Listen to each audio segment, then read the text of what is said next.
यमदीपदान का, कसे, कधी व कुठे करायचे? मृत्यूचे भय प्रत्येकाला वाटत असते. त्यातही अकाली मृत्यूचे भय जास्तच असते.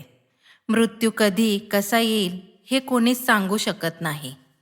मृत्यू कधी टाळता येत नाही, परंतु तो अकाली येऊ नये यासाठी आपण प्रार्थना नक्कीच करू शकतो. ही प्रार्थना यमराजाची करायची असते.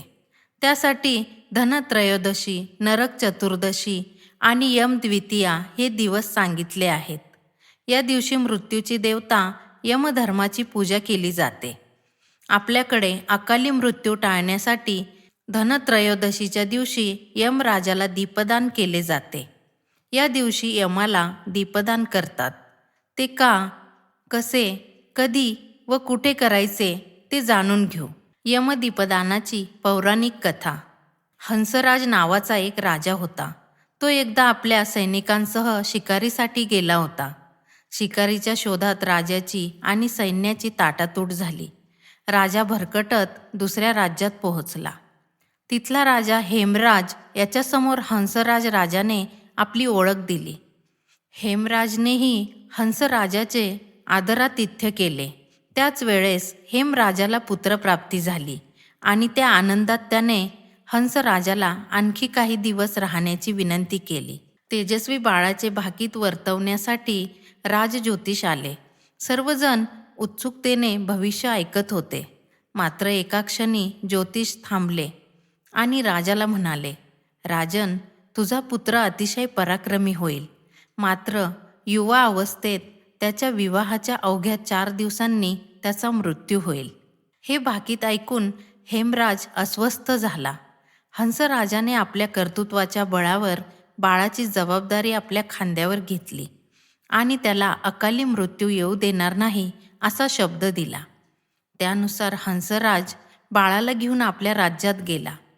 त्याचे राजकुमारासारखे पालनपोषण केले. ज्योतिषांनी केलेल्या भाकितानुसार राजकुमार शूर, पराक्रमी आणि महातेजस्वी बनला. त्याची कीर्ती सर्वत्र पसरली. आपणहून त्याला विवाहाचे प्रस्ताव येऊ लागले. एका सुंदर राजकुमारीशी त्याचा विवाह देखील झाला. सर्वजण आनंदात असताना हंसराजाला राजज्योतिषांनी केलेली भविष्यवाणी आठवली. त्याने कडेकोट बंदोबस्त केला. विवाहाच्या 4थ्या दिवशी दैवगतीनुसार यमदूत राजकुमाराला यमसदनाला नेण्यासाठी आले. परंतु हा लक्ष्मीनारायणासारखा जोडा पाहून ते देखील हरखून गेले. त्या राजकुमाराला अभय द्यावे असा विचार त्यांच्या मनात आला. यमराजांना ही बाब कळणार नाही याची त्यांनी खबरदारी घेतली. परंतु यमराजांना ही बातमी कळली. त्यांनी यमदूतांना बोलावून घेतले आणि त्यांच्याकडून असे काही घडले असल्यास कबुली जबाब मागितला. त्यांना शिक्षा देणार नाही या बोलीवर बोलते केले आणि सत्य वदवून घेतले. यमदूतांच्या सांगण्यानुसार खुद्द यमदेवांनी देखील राजकुमार आणि राजकुमारीचा नवा संसार पाहिला आणि त्यांचेही हृदय द्रवले. यमराज म्हणाले, आपण सगळेच जण कर्तव्याने बांधील आहोत. मृत्यू अटळ आहे, तो कोणीच टाळू शकत नाही. परंतु जे कोणी कार्तिक कृष्ण त्रयोदशीला धन्वंतरीची पूजा झाल्यावर आत्मज्योतीच्या रक्षणार्थ मलाही दीपदान करतील, त्यांना अकाली मृत्यू येणार नाही.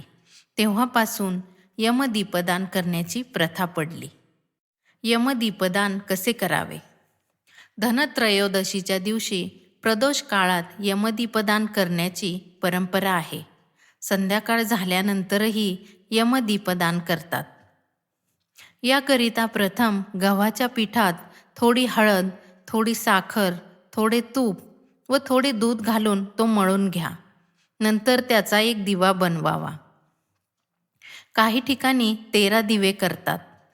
ज्यांना कणकेचा दिवा बनवणे जमणार नाही त्यांनी मातीचा दिवा किंवा पणती घेऊन त्यात कापसाच्या 2 वाती जोडून घालाव्यात व तिळाचे तेल किंवा कोणतेही खाद्यतेल घालावे. मृत्यूची देवता यमराज हे दक्षिण दिशेचे स्वामी आहेत. म्हणून आपल्या घराच्या किंवा तुळशी वृंदावनाच्या दक्षिण बाजूला जाऊन स्वच्छ ठिकाणी रांगोळी काढून त्यावर हा दिवा ठेवावा. ठेवताना दिव्याची वात दक्षिण दिशेकडे करून तो दिवा प्रज्वलित करावा. या दिव्याची हळद, कुंकू, अक्षता आणि फुले वाहून पूजा करावी. पूजा करताना आपले तोंड दक्षिणेकडेच असावे. भक्तिभावे तो दिवा यमराजांना अर्पण करून कुटुंबातील सदस्यांना अकाली मृत्यू येऊ नये अशी प्रार्थना करावी. शक्य झाल्यास खालील मंत्र म्हणावा. मृत्युंना पाशदंडाभ्याम कालेन शामया सह त्रयोदशाम दीपदानात सूर्यज प्रियताम मम. अर्थ, हा दिवा मी धनत्रयोदशीला सूर्यपुत्र यमदेवाला अर्पण करतो. ते मला मृत्यूच्या तावडीतून मुक्त करतील आणि मला आशीर्वाद देतील. काही ठिकाणी, विशेषतः उत्तर भारतात, लोक नरक चतुर्दशीच्या दिवशी यमदीपदान करतात. यावेळी चौमुखी म्हणजे 4 मुख असलेला दिवा 4 वाती घालून प्रज्वलित करतात. घराच्या मुख्य प्रवेशद्वारावर दक्षिण दिशेला लावतात आणि त्यात थोडे काळे तीळ टाकतात.